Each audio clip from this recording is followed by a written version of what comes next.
Jim, this is our special Father's Day month episode, and for many fathers and father figures, it's a real special month to really consider the memories, the moments, and magic that fathers create and install in so many people's lives. And I know for you as well too, it is extra reflecting and extra heartwarming, and I'm sure full of emotion as you think of your late dad, Fred, who passed away in October of 2023. And thinking about that, what were some of those beautiful memories, those father and son memories that you fondly remember of Air Force Freddie that you can share with our listeners?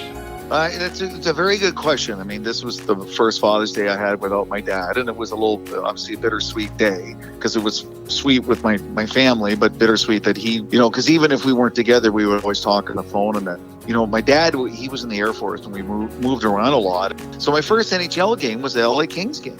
My dad got tickets through Lockheed, which with the Canadian military was buying a plane through them. And we got to see the LA Kings and Marcel Dion and the Triple Crown line play the Atlanta Flames. The Flames before they went to Calgary. And that was my first NHL game.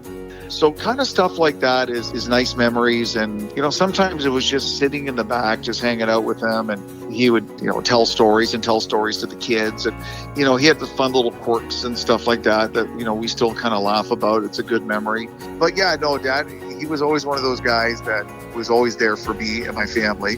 Like a lot of dads, he did it with more actions than words, if you know what I mean, showing his love and affection for the family that, if you needed him, he was always going to be there. But yeah, some very good memories. And even though he's passed on, I just sometimes look at photos and it just makes me happy and I smile. Or I think about different events in our past and it makes me happy as well. Jim, we talk a lot about on the show the importance of education for young people and people of all ages. So Jim, with that said, can you share with the fans the value and importance of education for young people and people of all ages?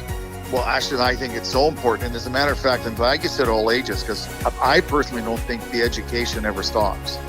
Me writing books is along the way during my career, I decided I wanted to learn how to write more and be better at writing and be more efficient at writing. And that's why I ended up writing books. And it all started about 21 years ago when I was at Sportsnet and they asked me to write a blog. That's an example of furthering your education as an adult. And I don't think you ever stop learning. You should never stop learning. You look at some of the top athletes, a great example of coaches, they're always learning to try to be better at what they do and work more at it. And so you could do anything at any age. And I love seeing stories of people like 65 or 75 graduating from the U of T or York University with a degree because they decided to get the degree. And I don't think you ever stop learning.